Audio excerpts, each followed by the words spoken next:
Just waiting for the clock to strike 3:30 here, and then we'll get going.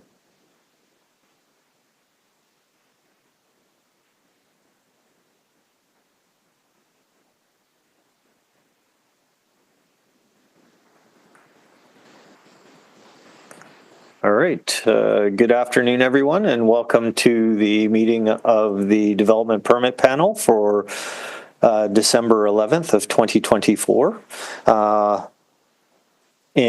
At the panel today, we have a number of city staff from the Development Applications Division, Josh Reese, Suzanne Smith, Stephen D'Souza, and Verin Kallianpour. In terms of panel members today, we have myself, Wayne Craig, General Manager of Planning and Development, Roland Zwag, General Manager of Engineering and Public Works, and Milton Chan, Director of Engineering. The panel deals with issues of form and character, things such as parking, architecture, landscaping, parcel access, exterior lighting, etc. The panel does not deal with matters of use or density, as those are established by City Council through the zoning process.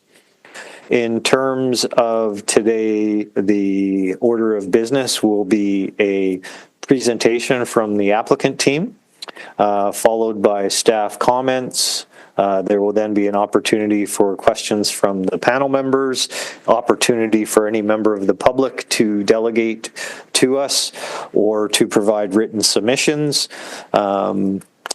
The panel will then deliberate on the item and provide a recommendation. Items that are endorsed by the panel will proceed to City Council for their consideration once any conditions have been met. Of note is that this is the opportunity for members of the public to provide any public comment on this application.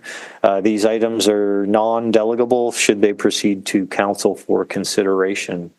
So with that, we'll turn our attention to today's agenda. The first item on the agenda is a motion to adopt the minutes of the meeting held on November 27th, 2024. Yeah, thank you, Roland. Second, and Milton, all those in favor?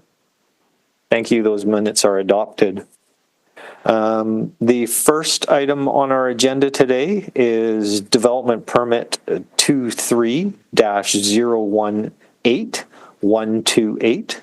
The applicant is the Pacific Land Group. The property address or location is 9100 Canby Road. The purpose of this application is that a development permit be issued which would permit the construction of a single-story building with convenience store and restaurant uses at 9100 Canby Road on a site zoned gas station commercial ZC50 West Canby.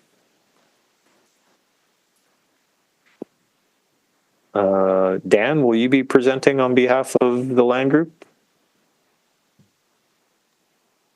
No, we'll be presenting on behalf of Boza Properties for the Lansdowne project. All right. Do we have the team from Pacific Land Group? Yes, myself, Laura Jones, will be presenting. I'll just share my screen if that's all right. If you could turn your camera on, Laura, and just before you get started, if you could introduce yourself, name and address, and then sure, go ahead and share your screen. For all applicants, if you could please start by stating your name and address for the record. Thank you. Thank you. My name is Laura Jones, Senior Development Planner with Pacific Land Group. We're situated out in Surrey, Unit 212-12992 76th Avenue. So I'll just share my screen.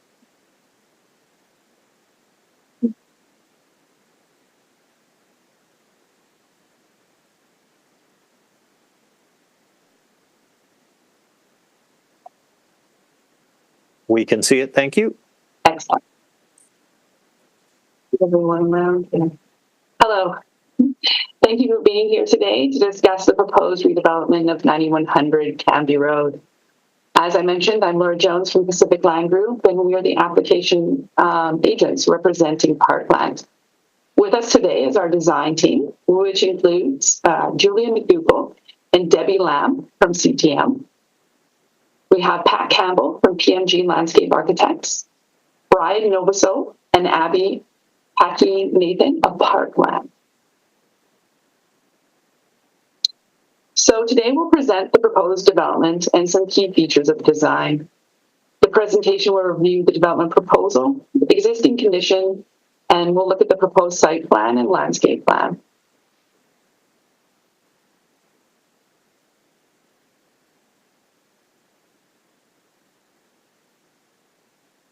This slide details the proposed development for 9100 Canby Road.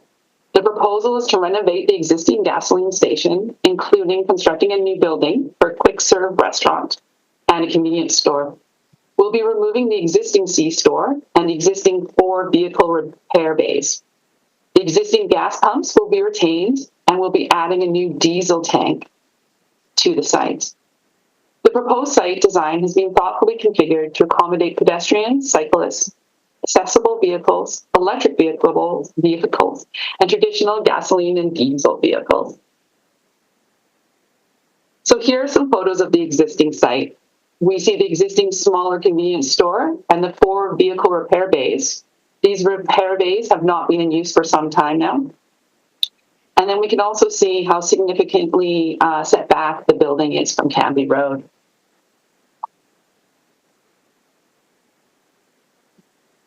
And here we have the renderings. As you can see, the visual appearance of the site, including the landscaping, pedestrian connectivity, and building facade, is strongly enhanced. We've removed the existing building and replaced it with a new C-store and a Triple O's. The building has been extended towards Canby Road, which greatly improves the pedestrian interface. Here we have the site plan. You'll note there are some road dedication requirements on both of the frontages as part of the rezoning. And as mentioned before, the building is extended towards Canby, so you can see this from the top, which allows for that interactive interface and defines the property boundaries. Here we have the key features. The layout has been configured to accommodate 17 parking spots, some electrical vehicle charging stations, 1 accessible spot, 11 regular spots, and 1 loading bay. We've allowed for some bicycle parking, which is proposed near the quick service restaurant, which is 1 long-term and 3 short-term spots. Additional landscaping is proposed along all property lines to promote a more green aesthetic and also provide buffering specifically to the adjacent properties. Pedestrian connectivity will be improved throughout the entire property with clearly marked pathways and a variety of finishes, such as stamped concrete and white painted crossings. The proposed garage and refuse on site will be mullet bins, which are visually aesthetic and screen the garbage by storing the majority of it underground. We believe all these features will create a more convenient and visually appealing version of the existing use at the subject property. So this slide depicts the west and east elevation of the proposed new building. The building face has been designed with horizontal linear elements to break up the facade and provides for pedestrian weather protection. The 2 units, which is the convenience store and the quick service restaurant, are differentiated by color scheme, while also providing a consistent high-quality appearance. Furthermore, you'll note the roof line varies to provide that strong corner feature and assist in defining the 2 uses. This slide depicts the north and south elevations of the proposed building. These elevations showcase a variety of complementary materials proposed, which include stone, wood, and metal finishes, as well as a significant amount of glazing. The wood and stone portions of the exterior are hardy plank material. This material is chosen for its durability and high-quality appearance. It is by no means the most cost-effective finish. However, it provides variation that we need of the materials and allows for the architectural features to be appropriate for the location and land use. The north elevation illustrates the Canby Street frontage. This elevation is designed to be an active street front. It includes a pathway which connects between the off-site sidewalks and the convenience store. as well as spandrel windows to provide the sense of eyes on the street at this corner. So here we have the aerial rendering showcasing the proposed site plan and how it may appear at the corner. Please note that this image will need to be updated to show the roof plan, which we'll look at in future detail on the next slide. So here we have the proposed roof plan, which considers the future view of the adjacent mid-rise uses that may be developed in the future. The roof plan has been thoughtfully designed to incorporate several colors and patterns to ensure the building is visually appealing from above. The roof plan is aesthetics include a rock balanced base with a curved design across the roof using interlocking rubber tiles in a forest green color. The black tiles around the main ventilation and maintenance areas allows for access. We went back and forth with staff on this rooftop design element as we were, trying to understand the design request. Originally, we had a plain white roof with white screening around the mechanical equipment with the intention of hiding the roof. We think this design provides visual interest. It acknowledges that this is a rooftop, and future land uses adjacent to the site will have a visually appealing rooftop view. So here we have the landscape plan, and maybe I'll hand it over to you, Pat. All right, thanks, Laura. The existing site has very little landscaping, but it does have some existing trees, which we'll cover in the next slide.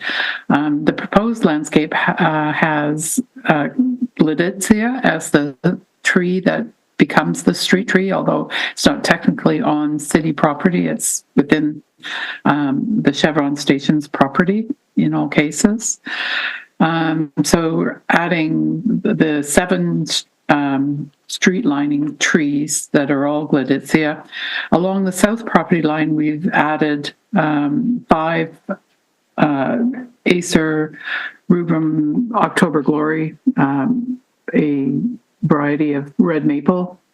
And along the east property line between us and another commercial site, where we're proposing some weeping nook cypress along that edge as sort of a hedgerow of these interesting trees.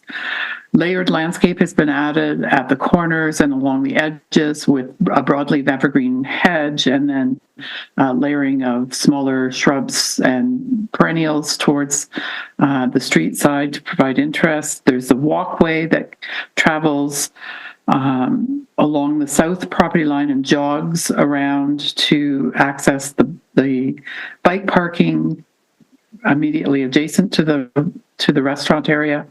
And that walkway connects to the apron in front of the commercial areas. I'll just leave it at that for now. Yes, so this shows the existing trees on site. There's a line of Western red cedar, which have been deemed to be in very poor condition, and some of them dying along that south edge where the walkway is being replaced by that walkway, and shrub planting along that edge. And then there are 2 existing Acer platanoides, or 3 existing Acer platanoides that are on the neighbor's property that are being protected via tree retention fence on our side of the property. The trees all along the east edge are really actually not affected by this development, but most of them are paper birch on the adjacent site, and hopefully they will get replaced by that adjacent site because they all have birch borer, but and there's one maple in the middle. So retaining the neighbor's trees and removing that hedgerow of Western red cedars. Thanks. Thank you for your time today. We appreciate your consideration of the proposed development. And I believe now we hand it over back to staff. thank you. If you could stop sharing screen. And Josh, any staff comments? Yes, a couple of comments, if I may, Mr. Chair. Vehicle access to the site is provided from both Canby and Garden City. Two of the existing accesses are being removed, thus improving the street frontage condition along that area. Pedestrian access is also provided from both street frontages from the city sidewalk to the entrances of the building through a 1.5 meter wide accessible path.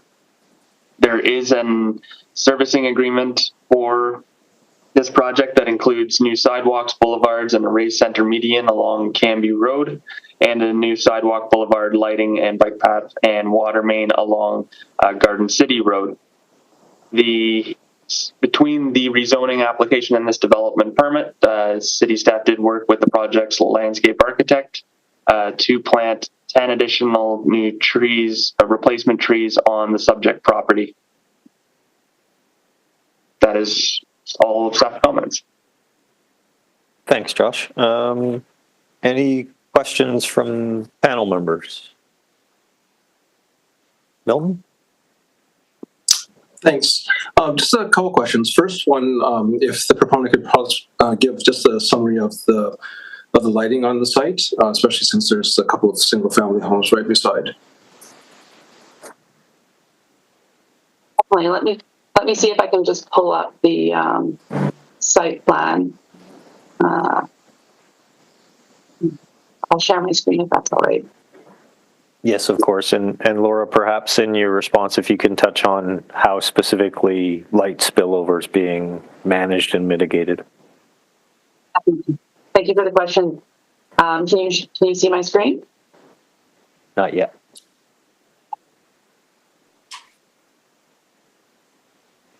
Now we can, yep. Perfect. So all the new lighting on site, which you can see along the pathway, we have some, and then along the exterior of the building is all directional lighting. And so the intent is that there is no overspill onto the adjacent properties. Some of these lighting along the side here is motion detected, along with any lighting that's on the canopy as well.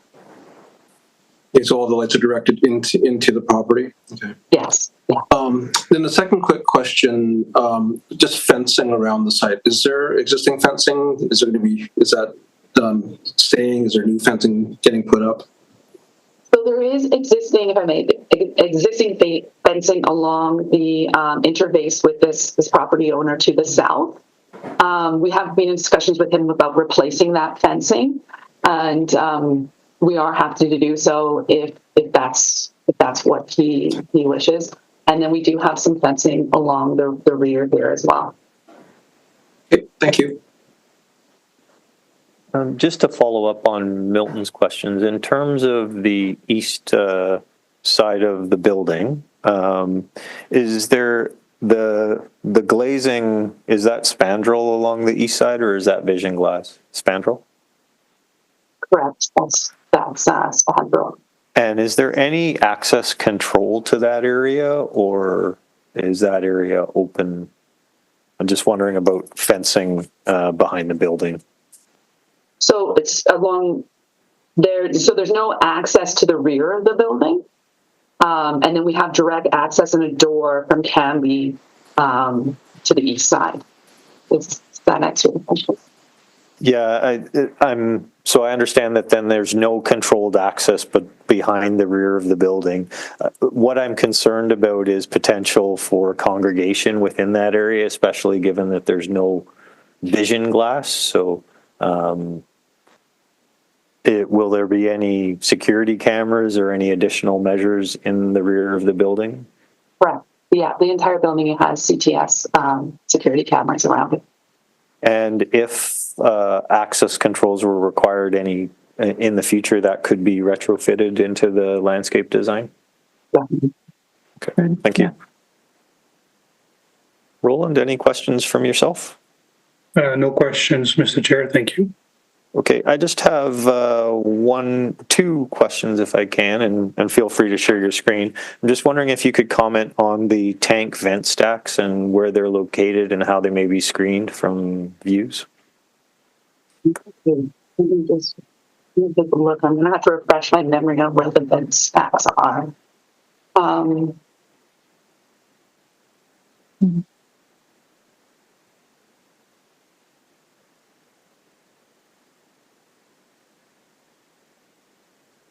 Do you recall where the vent stacks are? Laura, I believe they're located along the south side of the property in a new landscaped area.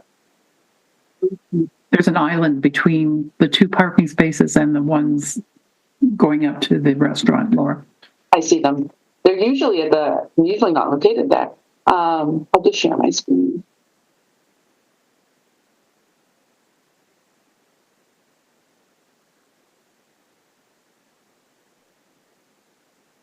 The vent stacks are located here. And I'll see them. And screened by landscaping repairs. Yeah. And so typically you would see them along this corner interface here. However, they're nicely hidden. Glad to see they're not along the street frontage, so appreciate the attention to locate them in a sensitive area and integrate them within the landscaping. If I can take you back to the rooftop HVAC materials, just if you could confirm that there's scrubbers to deal with any odor from fry machines, things like that. And then also there is screening around the outside. Is that a full enclosure? Does it have a roof, or is it just open to above? So yes, correct. There are scrubbers on the ventilation system associated with Triple O's air or ventilation for the fire and whatnot. And yes, the enclosures on the rooftop do have a lid, and that's a custom design that we worked with staff on. Thank you for that. I do appreciate that, and the attention to detail in terms of the potential privacy overlook. So thank you. Ristico, do we have any members of the public or written correspondence on this application? Thank you, Mr. Chair. We have no correspondence for this item, and there's no one in chambers to delegate on this item. All right, thank you. That brings us to panel deliberations. Milton, Roland, any comments? No, I just appreciate the driveways being reduced from 4 to 2. That goes a long way to reducing conflict with pedestrians and vehicles. So appreciate that, and willing to move the DP. All right. I just appreciate the continued work with staff on this one. It sounds like a few concerns have been addressed since the rezoning. And also it'll be good to see the site being used a bit more than it is right now. Yeah, thanks. I just also echo the comments from the other panel members. I really do appreciate the efforts that have been put in to not only ensure this site is designed to meet the needs of the client, but also the potential adjacency issues as this area is redeveloping. And I do also appreciate the inclusion of EV charging stalls on the site, given that this is not necessarily the core business, but becoming more and more part of the offerings provided. So with that, anybody want to move the staff recommendation? Move. Seconded. All right, all those in favor? Thank you very much for your presentation. Your application will proceed to council once the rezoning conditions and any development permit panel conditions have been addressed. Excellent. Thanks for your time this evening.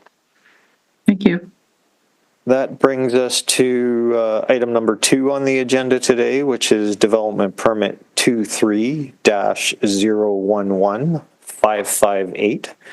The applicant is Lansdowne Phase 1 Limited Partnership. The property location is 5300 Number 3 Road, and more specifically, the northeast corner of the site.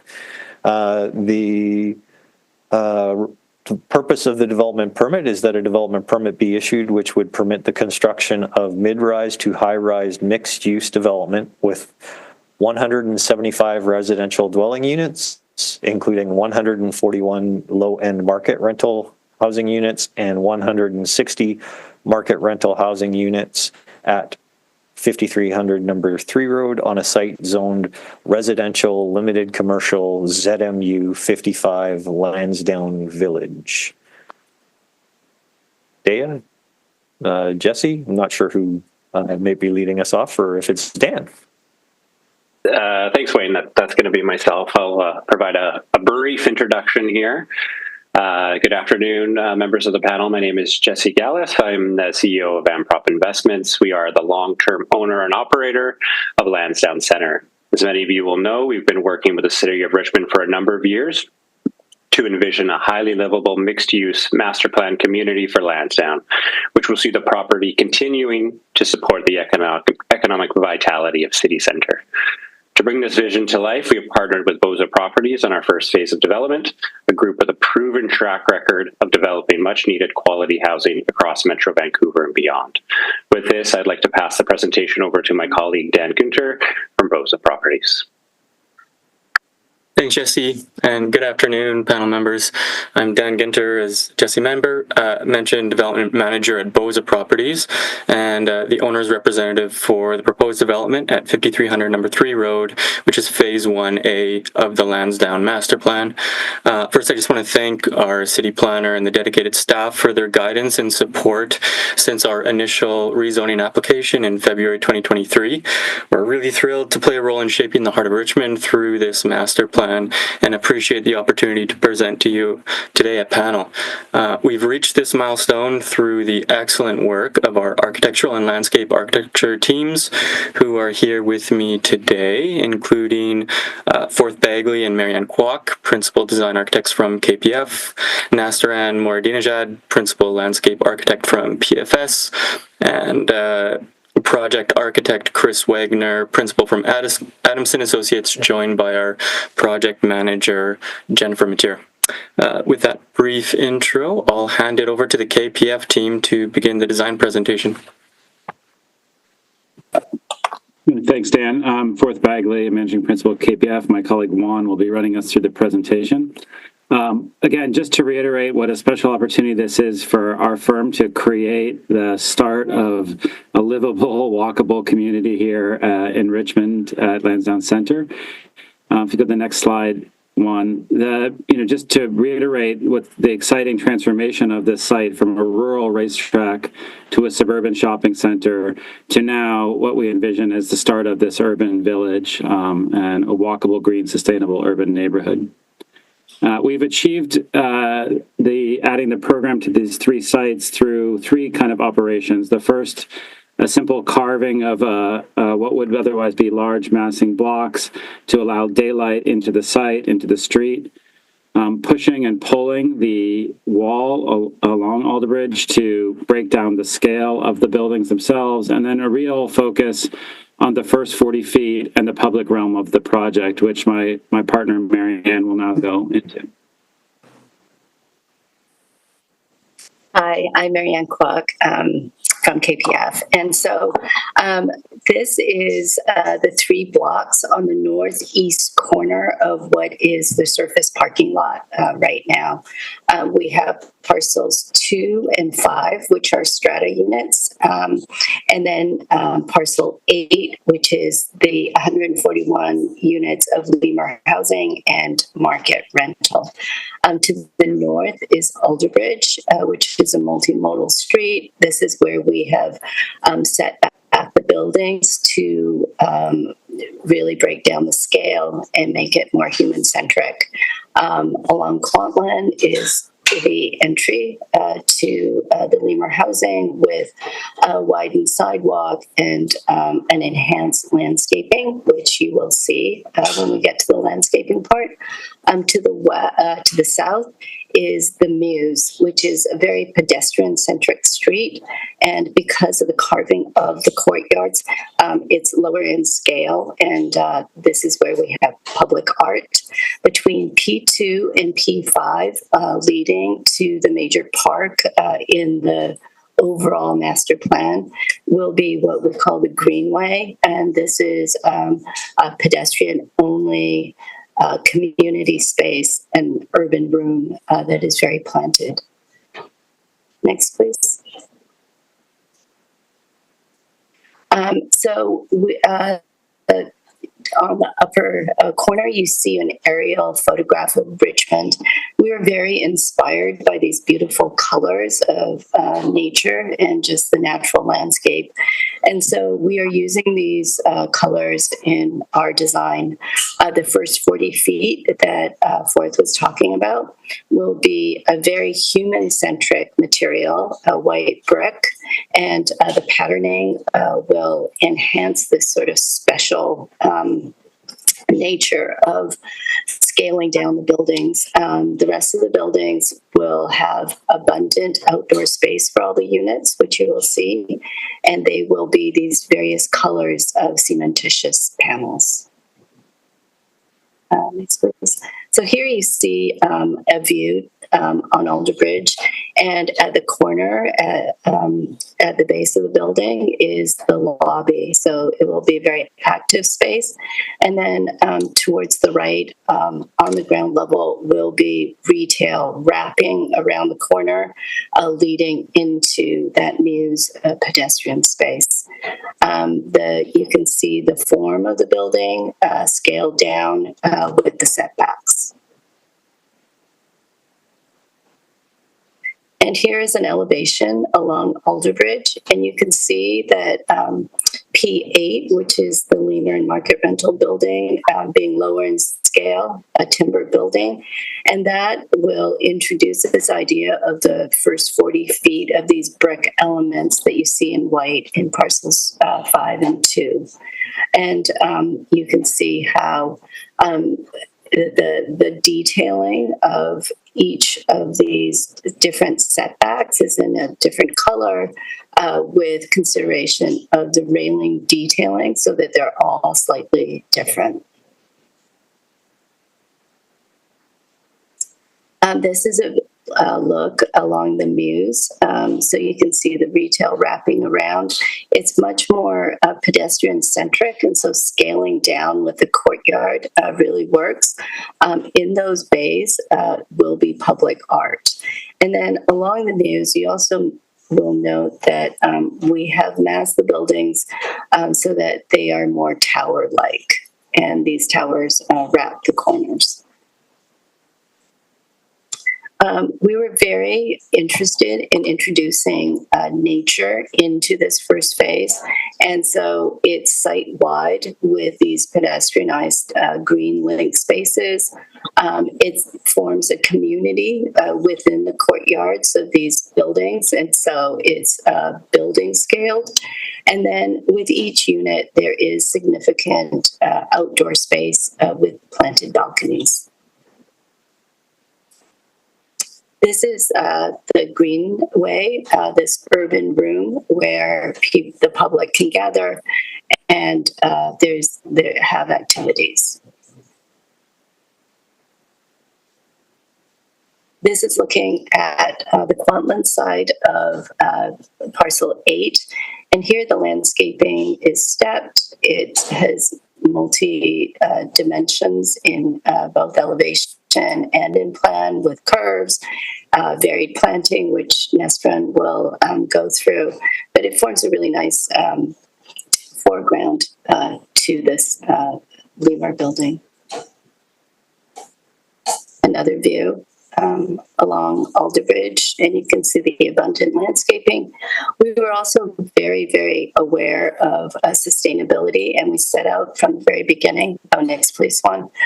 To make sure that we are not only meeting but exceeding all the codes that are required. The major one is that we have low carbon district heating and cooling on site. The balconies act as shading devices, and many other features. The courtyards, the planted green roofs help with rainwater sequestration, and we are storing that, so mitigating runoff. And we are meeting all the major codes such as TUIE, TEDI, and the GHGI targets. And this is a view, the evening view, and showing the courtyards, how they could be great community spaces for the individual buildings, and the lower scale of the Mews to the south. And Nastrin will talk about landscape. Oh, I thought we were going to show the video. Yes, I think we are going through the video. Yeah. Okay, let's go through the video. I'm sorry about that.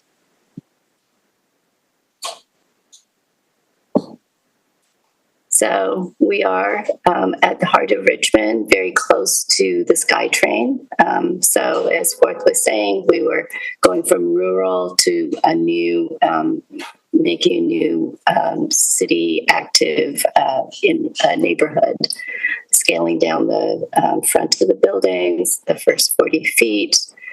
And then along the south, you can see the south-facing courtyards and the lower scale of the Mews, and seeing how these 3 blocks occupy what is the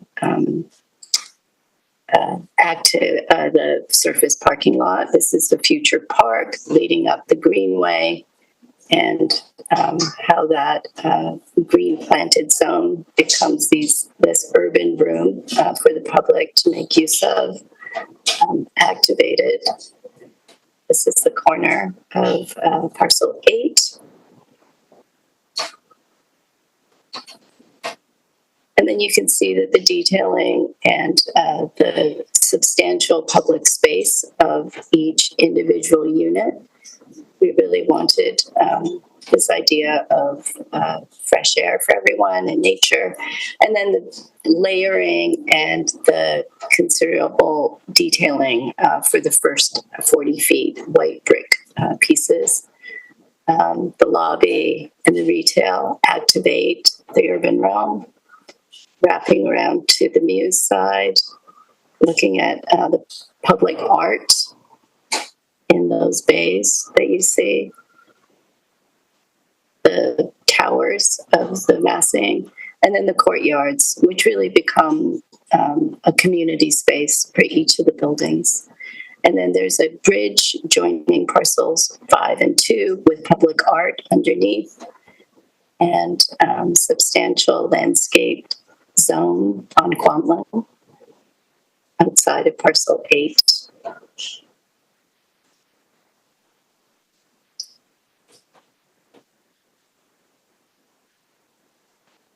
And then a view of the mall to give it scale to the south. And that's it. Nastrin. Absolutely. Thank you very much, Marianne. Let me know when you can see the screen. We can see it. Thank you. Excellent. I will spend a few minutes just to go through the public realm and the landscape design. As you can see, the project site is fronted by roadways of varying scales, as well as major north-south pedestrian connections. The team has carefully considered all of these frontages and has made sure that the public realm design responds to these conditions accordingly. And in the subsequent slides, we'll spend a bit more time at each of these frontages and talk about the specific characters of each. The The overall approach to landscape also supports this public realm design and approach for different frontages of the building, but overall it strives for a softened edge throughout the development as appropriate. In this diagram, we are showing the approach to tree planting as an example for the landscape design, as well as the two pin oaks that are retained, the existing pin oaks on site that are retained. The project is proposing the plantation of 253 new trees, both at grade and on structure on the amenity terraces. The significance of the two existing trees that are being retained is their location, and as they announce this gateway of a major north-south greenway into the Lansdowne community and the future Lansdowne Park to the south. Through the next few slides, we'll just walk around the development and talk about the different frontages, starting with Alder Bridge. The streetscape along Alder Bridge, a major arterial includes a formal row of street trees as being coordinated with the offsite works. But it's complemented by more varied and layered planting adjacent to the building to create that transition between the public realm and the development itself. It supports a 3-meter wide MUP, as well as moments of seating and gathering, especially around the lobby entries on these urban corners in coordination with the building design. You have seen some of these images, so I'm not going to dwell on them too much. I just wanted to point out the porosity of this facade as it relates to landscape, with the use of stoops and this layered planting that we were talking about, the planting variation. There's a rhythm that has been created between planting spaces as well as the stoops and stairs. East-West Mews, Marianne touched on it. It is currently a mall access road. However, it's envisioned and designed as a pedestrian and cyclist priority Mews, with limited portions of it being treated as a shared road to provide access to underground parkade for all of the developments. This is happening at full build-out of the plan. The cross-section that you see on the screen on top is cut through here at parcel 8, where there is a section that is pedestrian only, and it shows the more generous and widened planting area that making the transition from the development down to the public realm. The view from the Mews, what I wanted to highlight here is the use of trees and furnishing and planting bands as amenity for the pedestrians, but also providing protection in the interim condition, as this is a flush curb condition Mews. North-South Greenway as the main public entry into the site, and as I mentioned, the future Lansdowne Park to the south. It's designed as a linear park with ample opportunities for seating with a variety of conditions and aspects, moments for pause, smaller gathering spaces, and larger gathering spaces for community-size events. The cross-section highlights, again, the care that has been given to transitioning between private patios and the development into a very public thoroughfare, providing generous buffers, planting buffers, tiered and stepped landscape. This image, you've seen it before. Again, I'm not going to dwell on it. It just it focuses on that openings that are created through this linear park to create these moments of gathering and design, and also opportunities for ephemeral light public art that could change over time, or a variety of it, using the infrastructure for the catenary lighting envisioned in the space. Hazel Bridgeway, again, a more typical streetscape. What is of note here is the retail frontage, as Marianne was mentioning, wraps around the corner. The team has made sure to have ample frontage for the retail so that there could be this indoor-outdoor relationship between the two spaces and provide activation on the street. And Cooney Road streetscape includes a more prominent pedestrian and cyclist infrastructure with protected bike lanes on both sides, separated and protected bike lanes on both sides, boulevards, and again highlighting the transition between the sidewalk into the private patios on either side. This is managed with really continuous planting on both sides of the road. Last but not least, Quatland, that also accommodates the minor north-south green link. This is where a generous planting buffer houses things like movement and access to the lobby and other infrastructure that is required, but it embeds it and nestles it within a really generously planted frontage so that they work in coordination with each other. This includes tiered seating, tiered planters, and routes that go through the landscape as shown in this image that, again, you have seen previously. Next few slides, I'll spend a bit more time on talking about the amenity spaces for each individual parcel themselves. On parcel 8, we have 3 major amenity spaces, with the big one being at level 1 as an interior courtyard. This is designed as a multifunctional space that provides opportunities for social gathering and a fairly significant play space connecting these two together. And envisioned as quite an activated space with, again, generous planting buffer in consideration of the units that face the courtyard. Oh, sorry. I just wanted to highlight the more pedestrian-oriented south edge of parcel 8 as well. We looked at it at East-West Muse. On level 5 in parcel 8, we have the other additional 2 amenity spaces working with each wing of the building. These also focus on social spaces, but also provide opportunities for urban agriculture, and they're designed to create rooms within the patio or the terrace itself, so that multiple people at the same time could enjoy the space. We won't dwell on this slide too much. The parcel 2 and 5, both their major frontage with the public realm or interaction is through the north-south north-south greenway that we have already looked at. I'll skip to the amenity terraces for starting from parcel 5, and then we'll move to parcel 2. Level 3, fairly major amenity space exists, as well as the rooftop on level 12. Starting from the rooftop, the space is more dedicated to social gathering spaces, outdoor dining and seating, as well as a significant portion dedicated to urban agriculture.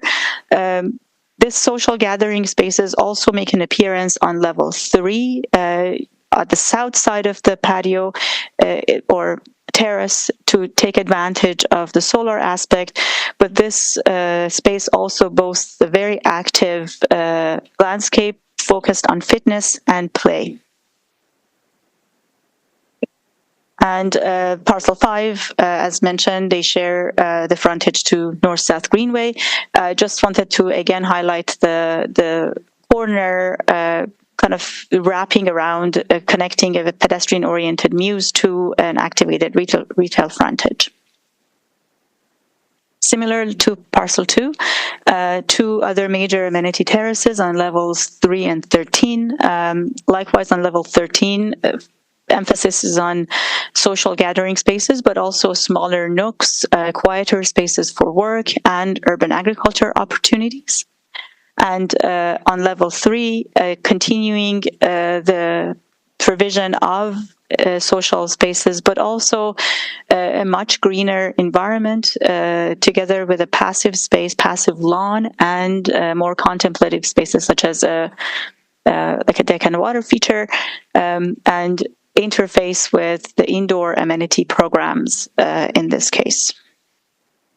And with that, I will conclude this presentation. Happy to answer any questions. And stop share. Thank you for your presentation. Josh, any staff comments? Yes, a couple comments, Mr. Chair. So this is the first phase of a multi-phase development of Lansdowne Mall. There is, as noted, 141 low end of market rental units and 160 market rental units being provided as part of the first phase. These units must be completed as prior to occupancy of any of the strata units. The building is a standalone building. Will be managed by a nonprofit operator, and there is an agreement in place between the developer and the nonprofit operator Success for the ongoing operation and maintenance of those units. There is 409 of the units within the development are designed to meet the city's basic universal housing requirements, including 94% of the low end of market units and 100% of the market rental units. There are a number of TDMs that were secured through the rezoning stage that include transit pass programs, car shares, car vehicles, car share memberships, and car share spaces.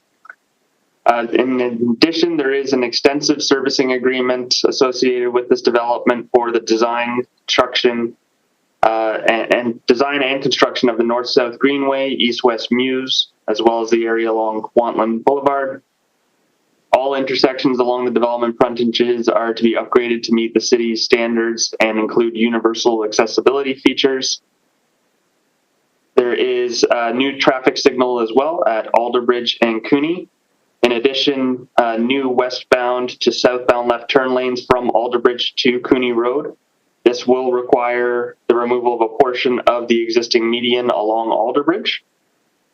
There is also a multi-use path that will be designed through the servicing agreement along Alderbridge and the provision of the Lansdowne Linear Park along Lansdowne Road to be designed in phases and stages as that park is implemented. In addition, the servicing agreement also includes standard utilities and servicing connections and frontage improvements along the site. That concludes staff comments. Thanks, Josh. Milton, Roland, any questions of staff or the applicant team? Yeah, a couple questions from me. First question, just the hydro infrastructure at the southeast corner.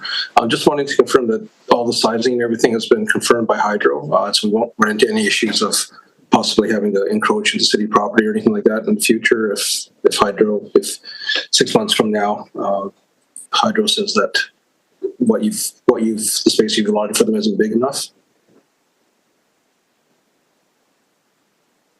Yes, we can confirm on behalf of the team. That's been really carefully studied. We looked at a lot of locations and options for that, and that is meeting all of BC Hydro's requirements for access and sizing. Okay.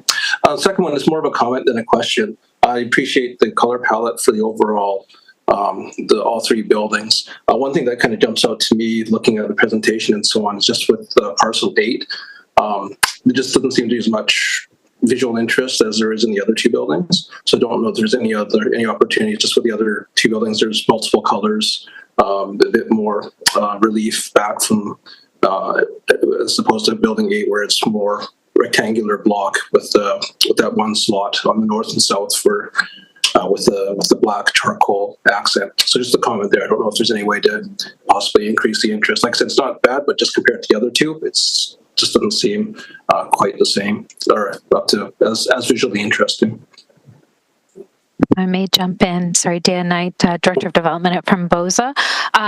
I just wanted to also note that we have other renderings we can share with the development panel that show the interior courtyard, which shows the variance of materials on inside, outside, and at the slots, and that's been carefully considered. And I'll just note one more item. It was very important to us, the ownership team and the development team, in order to maintain continuity for materiality. And so while this is a market and low-end market rental building, we didn't want to go with a different material, like a cheaper material. And it was very important to us to stay with the same brick that that's available on all three parcels to show continuity and that there wasn't one building that was different than the rest. And so all doors were equal. That was just what I wanted to add. And I'm sorry if open it up to the design team.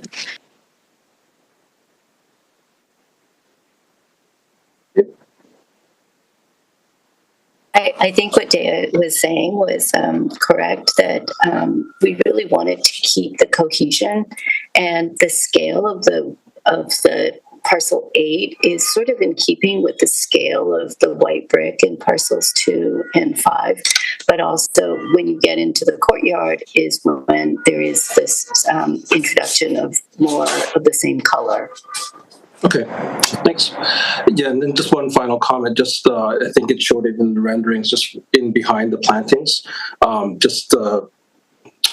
That there's some visually interesting materials there. So if there's any gaps in the vegetation and so on, you're not looking like at a concrete wall. I think that's already been addressed, but just wanted to make that comment. And that's it for me. Yes, I believe. Jen? Can you repeat that? I missed that. I was taking notes. You talking about the concrete walls behind the planting? Yeah, just I think in the rendering, it seemed to be like it was like kind of a stone effect or something like that in the walls behind the plantings at street level. So just wanted to make the comment. Yeah, just it'd be good to have some visually interesting materials there, just in case there's any gaps in the landscaping, so you're not looking at like a full finished concrete wall or something like that. I believe the intention is to have a sort of a textured wood board framed concrete behind, so it's not going to look as just sort of flat and concrete anyway, and that the planting is going to be appropriate to the area so that it's maintainable. I will just note that we're looking at different form and patterns that are balanced between cost efficiency and the planting, and just the goal is definitely to have variety and visual effect and not a big blank concrete wall. That's 100%. What if it really is board form? We're exploring that at the moment. Okay, thank you. Nasser would probably also, she's worked carefully in response to some of the staff comments with respect to some of those frontages to also specify climbing species like climbing hydrangea and other tall species that will work as best they can to soften any areas of upstands. That's right. We've looked at species that day one could give us quite a bit of a visual interest, as well as they grow. We've been kind of creating a bit of a choreography of tall versus more layered landscape, especially on Alder Bridge. Great, thanks. Roland? Yeah, thank you, Mr. Chair. Just looking for some clarification first on the trees. I read in the report we're retaining the 2 trees and we're planting a lot of new trees, which is great. I think a total of 253. I'm trying to get an idea of, this site has a perimeter, has some great mature trees. I'm trying to understand how many trees will actually be removed for this phase 1A. And any trees are going to be removed within the public road allowance. I will pull that up in a second. I have it open here. I did want to just note that 2 trees are being retained on the on-site phase 1, but 88 are being retained in total, including 44 on the north section of phase 1, and the remainder on the south section of phase 1. Sorry, I just wanted to make that minor correction. Thank you. Yeah, and I will. So there are, and the number of trees that are being removed are 72 trees on site and 11 trees off site. And these 11 trees that are removed off site are all to do with that median on Alder Bridge. Okay, I appreciate it, because I noticed a lot of your renderings look some great mature lush trees along the outside. I wasn't sure if those were the existing trees that are there or those are going to be new trees that eventually will grow and mature. So appreciate the clarification. Thank you.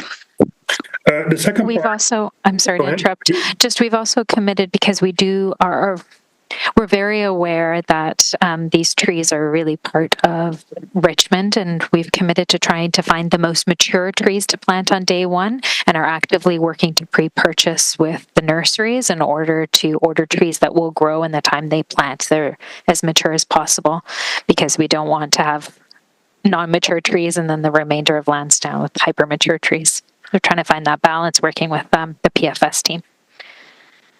Yeah, I appreciate that. And of course, selecting the right species all comes with that as well. Exactly. The presentation didn't talk about this, but I noticed that there's going to be basically an on-site low-carbon energy plant that's going to be built on top of the rooftop of Building 5 that will service both this phase and the future phases.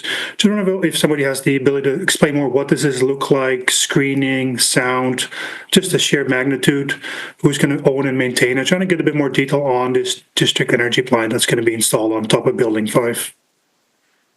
Yeah, the plant is it's a 2-story volume that is enclosed in a perforated metal screen, and the perforation works alongside louvered venting as required for the mechanical equipment and the airflow required into the system from the sides. There's a portion that's enclosed and a portion that's open to above, again, as required by the equipment. The low-carbon energy plant is going to be provided, built, and paid for by the development team, and then handed over at occupancy to Lulu Island Energy Company for ownership and maintenance. So that's a little bit on materiality and ownership. Sorry, I think you have one other question. Yeah, sound and screening. Yes. We're working with BKL, our acoustic consultant, to write a report that ensures that the acoustics are mitigated to the noise levels required by the zoning bylaws for units below and in adjacent parcels. So we're ensuring that the equipment doesn't impact the livability from any of those perspectives.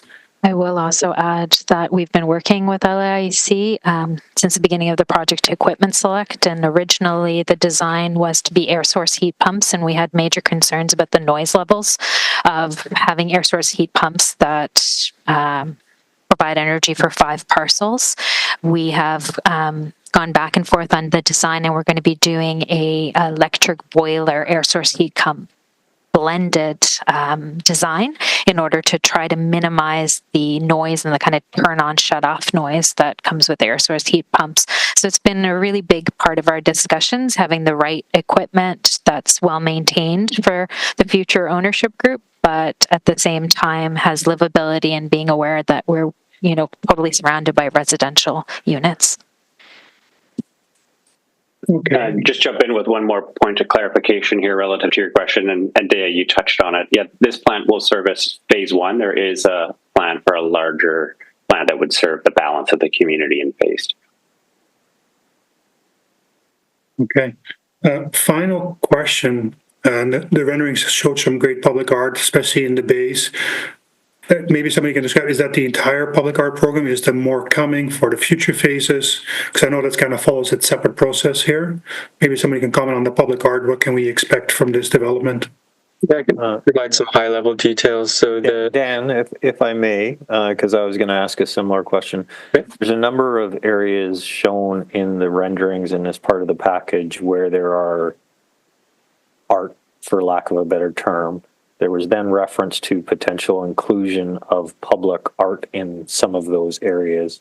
So in your response, if you could clarify which areas are intended to be painted. So for example, the underside of the bridge, the areas adjacent to your lobbies versus the bays along the east-west mews, which may be being reserved for future public art opportunities. So if you could, with the aid of your site plan, perhaps just clarify which are areas where there is intention for future public art through a general compliance versus what is shown in the drawings now.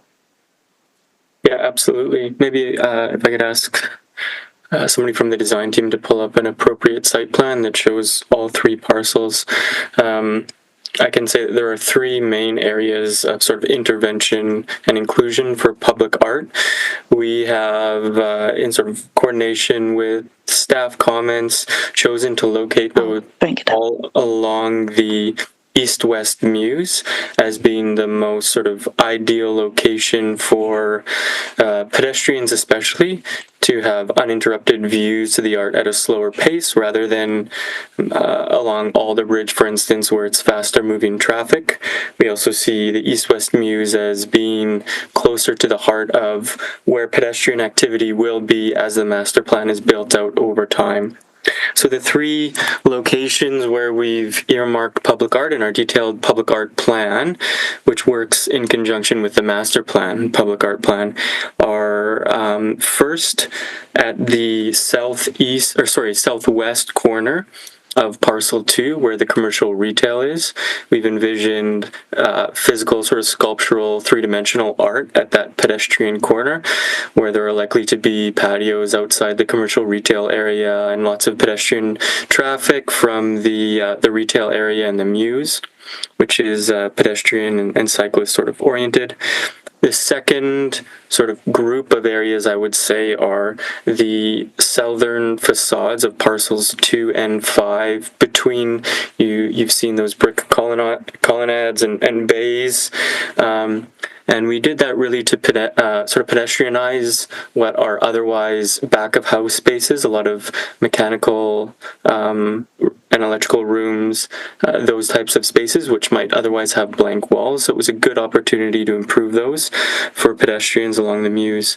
And the third area was the underside of the bridge, which links levels 3 of parcels 2 and 5 and their outdoor amenity spaces.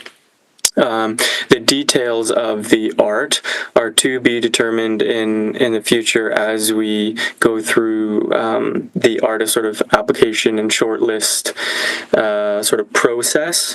And right now I'd say that between the brick bays along the muse, we've specified cementitious panels that can provide a good backing either for adhered art surfaces or for sort of attached or mounted art pieces. So the exact form of that art is to be determined as we bring on the artists and refine their vision with them.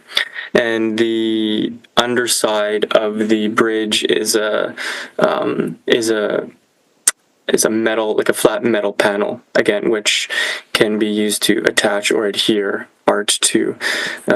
At the same time, we're working through our legal agreements for the stratas and the art, and we'll make sure that within the agreements and the strata's obligations, there is a sort of fulsome art maintenance program, and it's very clear what the maintenance program will look like as we define the art.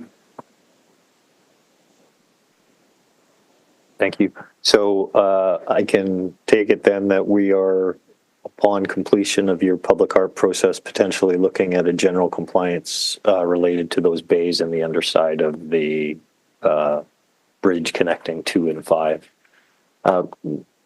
Milton, Roland, did that answer your question, or are you looking for something further? No, that did, Mr. Chair. Appreciate it. And just lastly, a comment, kind of echoing what Milton was saying with respect to the bit of a contrast between the building 2 and 5 versus building 8.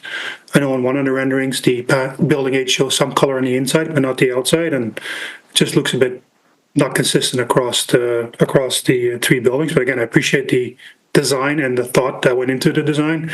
Just another comment, just echoing what Milton said. No further questions, Mr. Chair. Thank you. If I could just ask for somebody, again, with the site plan, to walk me through the interim and the ultimate condition as it relates to the east-west muse. And specifically, I guess what I'm looking at is in the interim condition, while the mall is functional, will this entire east-west muse be open to vehicle traffic? And then upon the ultimate condition, which portions are intended to be more pedestrian in nature?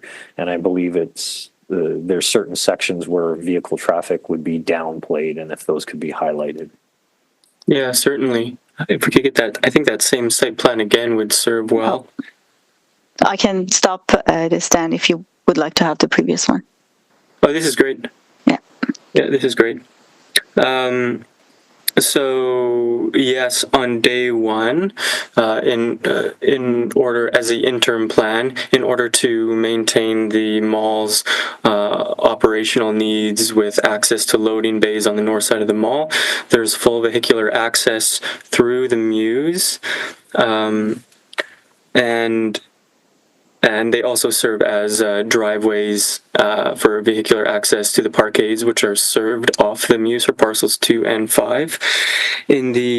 Perhaps, Nastaran, if you could just zoom into parcels 2 and 5 particularly, I believe there should be locations identified on these plans showing bollards. Yeah, right here I'm circling them with the cursor. Exactly. So this plan is really it identifies those bollard conditions where in the ultimate condition, everything between the bollards that Nastaran is sort of indicating for us will be fully pedestrianized. There will be signage and those bollards to prevent vehicles from moving through the space, with the exception of emergency vehicles. There is I believe, a 4-meter spacing provided between the central bollards so that Richmond Fire Rescue could maneuver their vehicles through the Muse if needed in response to a fire. But otherwise, flush curbs and a zone that is intended to be 100% pedestrianized within that zone. And sorry, I'll just add that there's the interim and ultimate condition, but there's also the construction condition as well. And the intent is still to have a fully accessible road. And there is a construction plan with fire servicing there. It's not the full 2 lanes because we have the hoarding up, but there's still a full access. And I believe that's been provided as well. And so in the interim phase where parcel 5 is complete and parcel 2 is not yet complete or is under construction, there will be a portion of the north-south Greenway that is not complete because that is on parcel 2 excavated location. There's a thin red line right in where the Muse is, right there in the north-south Greenway. Thank you. What we are proposing is that we complete all the planters and access to the units that are on parcel 5, but that all of the final patterning that diagonal strip is actually completed with phase 2. So there will be an interim safe asphalted condition for the walkway with planters complete so you can access phase 2. Parcel 5. Parcel 5. Thank you.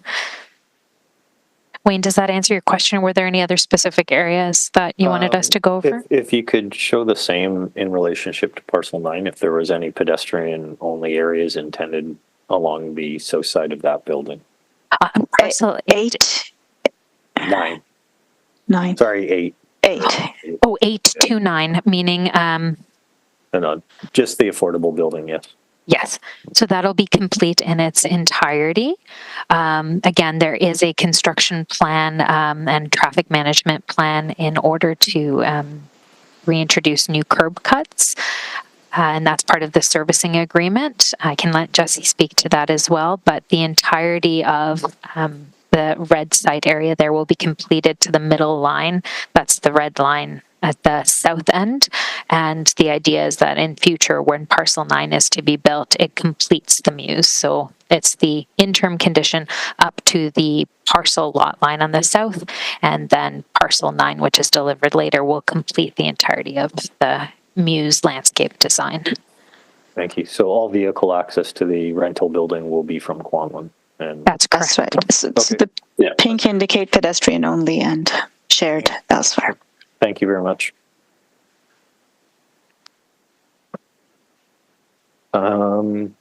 I appreciate the detailed presentation. Ristico, do we have any members of the public or written correspondence? Thank you, Mr. Chair. We have no correspondence for this item and no speakers from the public as well. All right. That brings us to panel deliberations. Milton, Roland?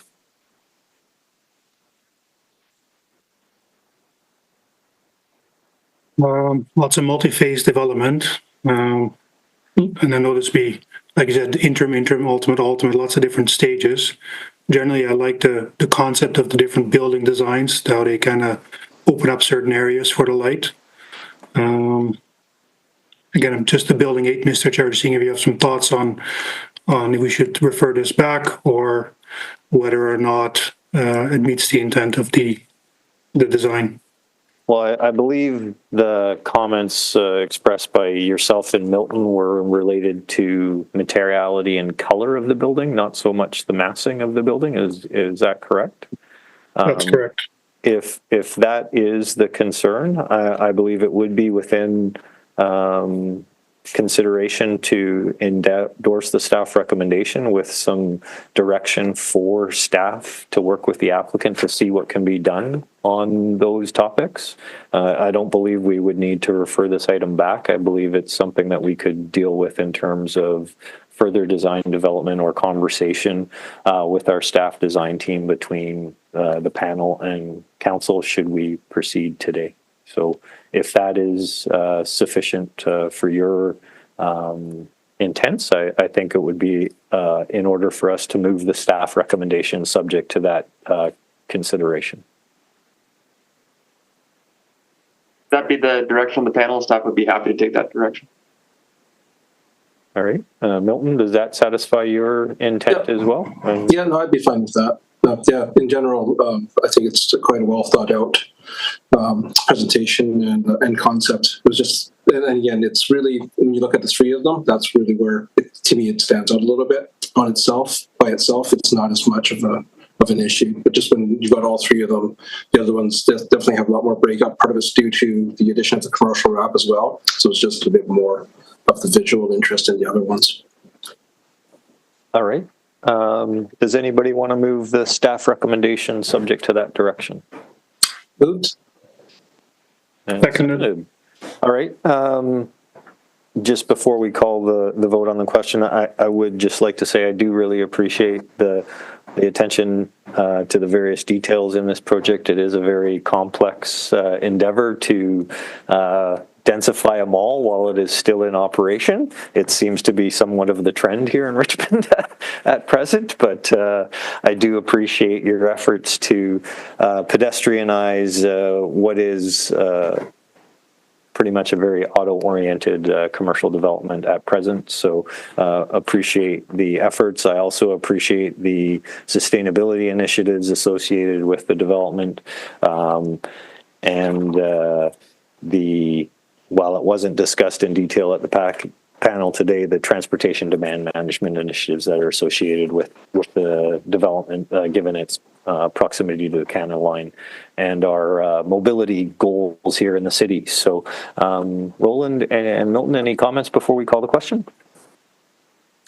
All right. No comments. All those in favor? Thank you very much. Your project would proceed to council upon completion of any rezoning and development permit considerations and the discussion with staff regarding potential design development on the rental building. Thank you. Thank you so much for the thoughtful comments. Yeah, thank you very much. Thank you very much. Thank you. Thank you. Josh, do we have any new business? No new business, Mr. Chair. The next meeting of the Development Permit Panel is scheduled for January 15th, 2025. All right. May I have a motion to adjourn? So moved. We are adjourned. Thank you very much.